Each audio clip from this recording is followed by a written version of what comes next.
Olá, eu sou o professor Guilherme Almeida, esse é o Foco e Propósito, um podcast para mentes instigantes e para quem busca crescimento real, sem ilusões nem fórmulas mágicas.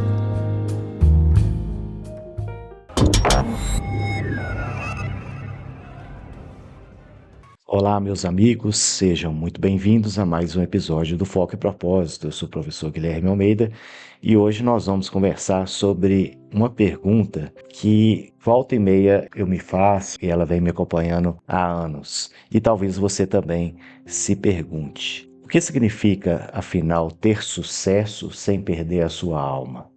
E antes que essa pergunta soe abstrata, eu preciso confessar uma coisa. Ela não nasceu nos livros, nasceu na minha própria caminhada. Durante boa parte da minha vida, eu fui extremamente tímido, tinha dificuldades de me expressar, de me posicionar, de me expor. Quem me conheceu naquela época dificilmente imaginaria que um dia eu estaria dirigindo uma escola, uma faculdade, conduzindo equipes e gravando um podcast como esse, por exemplo. E havia um peso a mais. Cresci vendo meu pai e minha mãe como educadores respeitados, referência para muita gente. E eles, de fato, são ícones da educação de Manhuaçu, na região e até fora da nossa região. Era inevitável a pergunta silenciosa que ficava no ar. Mas será que ele vai conseguir? Será que ele está à altura? Eu aprendi cedo uma coisa. Você não precisa enxergar toda a estrada para dar o próximo passo. Só precisa continuar caminhando. E foi isso que eu fiz, com medo, com insegurança, com erros e acertos. Mas quanto mais eu caminhava, mais eu percebia uma coisa: a maior tragédia da vida não é fracassar, é abandonar a própria identidade, viver uma vida que parece bem-sucedida por fora, mas que já não faz mais sentido por dentro. E foi aí que essa intuição pessoal encontrou algo que pensadores muito diferentes, separados por séculos, já vinham dizendo. Cada um à sua maneira, é claro. Aristóteles, por exemplo, no De Anima, ele diz que a alma não é uma coisa que você tem.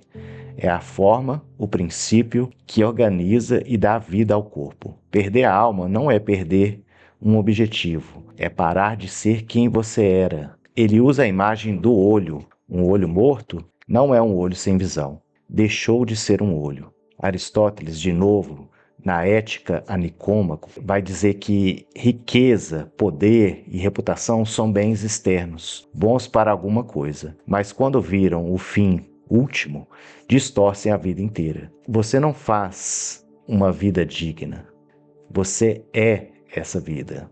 Santo Agostinho, por sua vez, nos disse o seguinte: fizeste-nos para ti, e inquieto está nosso coração até que repouse em ti. O Papa Francisco resumiu o segredo de Agostinho numa frase única. Segundo ele tinha um coração que não havia sido anestesiado pelo sucesso, pelas coisas ou pelo poder, porque o sucesso anestesia. Adormece a inquietude que nos faria fazer as perguntas certas.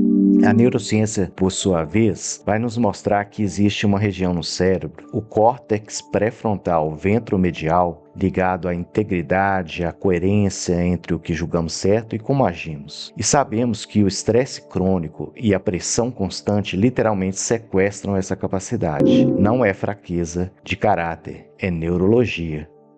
Já Damásio vai nos falar sobre os marcadores somáticos. Quando agimos contra os nossos valores, o corpo sabe antes da mente. Aquele aperto no peito, o mal-estar difuso, é o sistema nervoso avisando: sinto que estou perdendo a minha alma. Não é poesia, é leitura corporal. Podemos falar também de São Tomás de Aquino. E aqui vem a parte que mais me dá esperança. A sinderese. Tomás dizia que existe em nós uma centelha que nunca se apaga completamente. Por mais longe que alguém vá, sempre resta a voz que diz: eu sei que isso está errado. Vozes tão diferentes, um filósofo grego, um bispo do século IV, um teólogo medieval, neurocientistas de hoje, chegando à mesma conclusão que eu fui percebendo ao longo do caminho. O que está em jogo na vida adulta não é só o que conquistamos, mas quem nos tornamos. E aí eu vou falar para vocês de 4 fases de quem se perde no caminho. Daria para descrever com clareza como se perde a alma, não de uma só vez, mas em etapas. Vamos falar então da fase 1, a pressão que vira normal. A cultura impõe o placar, produzir mais, ganhar mais, aparecer mais. O ambiente de alta demanda mantém o cérebro em estado de alerta e vai calando aos poucos a nossa liberdade de escolher. Já a fase 2 é a fase da racionalização. A gente começa a justificar cada pequena concessão. É só dessa vez, todo mundo faz. A centelha interior continua sinalizando o erro, mas a gente aprende a abafar essa voz. Na fase 3, a máscara devora a pessoa. O personagem social toma o lugar de quem realmente somos. A nossa própria história deixa de fazer sentido por dentro, e a inquietude, que seria o alarme certo, fica anestesiada pelo sucesso, às vezes pela ambição também, e pela busca do sucesso. E na fase 4, o reconhecimento tardio. Mas a centelha nunca se apaga de todo. Em algum momento, uma crise, uma perda, uma doença, um silêncio forçado, o coração inquieto volta a falar, a consciência. E surge a pergunta desse episódio: quem eu me tornei? Vamos falar também do preço invisível e o que realmente fica ao longo da caminhada. Ao longo dessa jornada de vida, sempre surgem atalhos, oportunidades que prometem acelerar tudo, mas muitas cobram um preço invisível, que não aparece na planilha, nem nas redes sociais, nem no anúncio. Ela aparece na consciência, no espelho, quando olhamos a nós mesmos, no silêncio. Eu aprendi que nem todo lucro é lucro e nem todo crescimento vale a pena. Às vezes, crescer com integridade significa crescer mais devagar, perder negócios, oportunidades, ver outros avançando mais rápido. Mas avançando para onde, eu te pergunto? Vivemos numa cultura que mede tudo por resultados, pelas entregas, pelo tangível. Mas resultados são eventos, caráter é construção. Resultados acontecem, caráter permanece. E no fim, o que fica não é o patrimônio nem os aplausos, é o legado que deixamos nas pessoas e o exemplo que oferecemos aos nossos filhos. E a pergunta final. Eu vou deixar vocês com uma única pergunta para que vocês façam uma reflexão. Você que está nos acompanhando até aqui.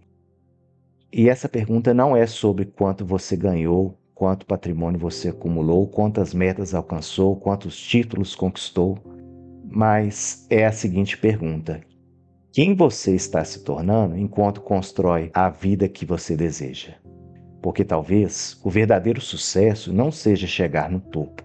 Talvez seja chegar ao fim da caminhada e perceber que as lutas fortaleceram, as pausas restauraram, os fracassos ensinaram, os relacionamentos enriqueceram e que, apesar de tudo, você não perdeu sua alma no caminho.